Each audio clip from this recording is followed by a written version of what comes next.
Thanks to an increased scope, new perspective, and even more planets to explore, Raccoon Logic's pulpy sci-fi sequel improves leaps and bounds on the 2020 original. If ever there was a game that proved that space exploration is made more fun when colourful, it's 2020's Journey to the Savage Planet. A far cry from the usual cold, metallic sci-fi universes that often take themselves too seriously, Raccoon Logic's first galactic adventure was willing to poke fun at itself, using satire and slapstick comedy while making traversal and investigation a pure joy. The same is very much true for this bigger and definitely better sequel, which ditches the first-person perspective from before, throws in a boatload more planets to discover, and even more inventive ways to do it. This follow-up journey is more confident and delightful in almost every way, always primed to surprise with whatever suit upgrade, creature, or terrain you might unearth next. In the beginning, I didn't think the switch in perspective would change things up too much, but this couldn't have been farther from the truth.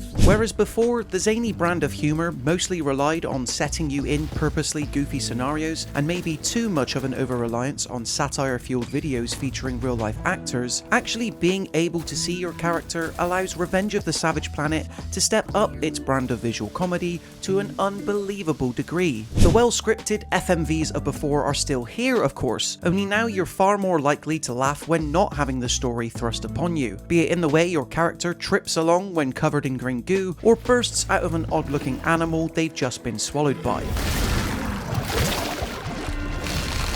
It's made even more enjoyable by the fact that there is plenty more to do on the planets this time around, as well as on your home base. Once again, the story sees your unnamed explorer marooned in a galaxy unknown to them, where survival means hoovering up all the useful suit gadgets and upgrades that should have landed with you after arriving from your 100-year hypersleep. Thankfully, there's a lot more to the narrative than this simple premise initially suggests, yet the truth is that I'd happily zip, boost, and skid along all 5 featured planets with glee even without it, since getting around and continually making my character much more capable is so unbelievably enjoyable. As before, a lot of your time is spent simply scanning the environments around you, and although at first I was disappointed to see that Revenge of the Savage Planet's starting planet of Stellaris Prime shared a lot in common with the first game's ARY-26, at least stylistically, it eventually reveals itself to be this incredibly rewarding hub consisting of several layers that become known to you the more upgrades you acquire, indigenous life you scan, and resources you gain. Teleporting back to Stellaris Prime after my last excursion is one of the things I looked forward to most as part of this 10 to 12 hour adventure, since it meant being able to learn more of its secrets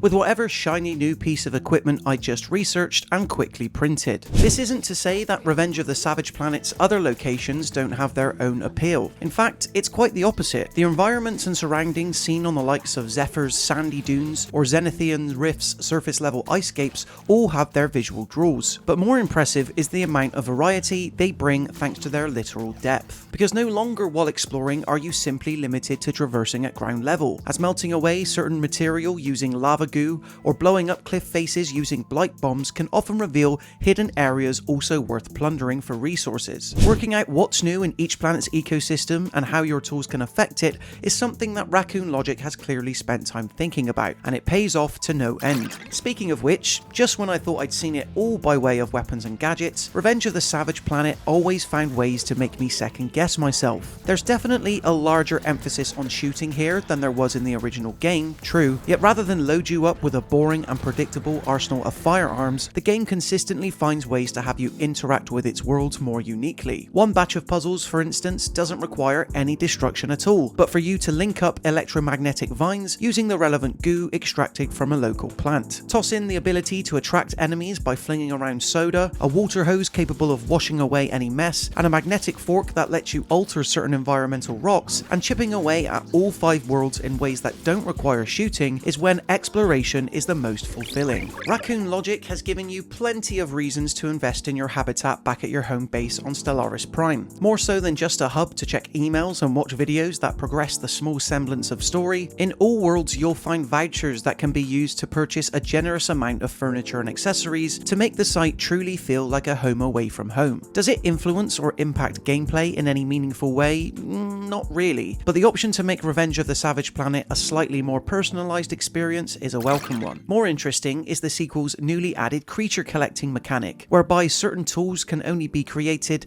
after capturing and studying select wildlife, which can be deposited, viewed and interacted with back at base. The fact that every single aspect of Revenge of the Savage Planet's increased scope can be enjoyed in co-op, both local and online, is something to be commended too, even if what little difficulty is present doesn't scale to accommodate this. In a similar sense, my only real complaint with Revenge is that not all planets are created equally, because while unlocking the necessary cargo and then shooting yourself off to a new world is exciting at first, it doesn't take long for most other planets to reveal their gimmick, which never really lasts for very long. Stellaris Prime, much like ARY-26 from before, really is the star of the show here, easily containing the most secrets, Easter eggs, and hidden jewels that kept giving me the most reasons to return. Revenge of the Savage Planet is a phenomenal follow-up to a game that already had a good idea of what it wanted to be, but could never quite match it with the necessary scale or ambition. This has comfortably been resolved here, 5 years later, in a more confident, varied sequel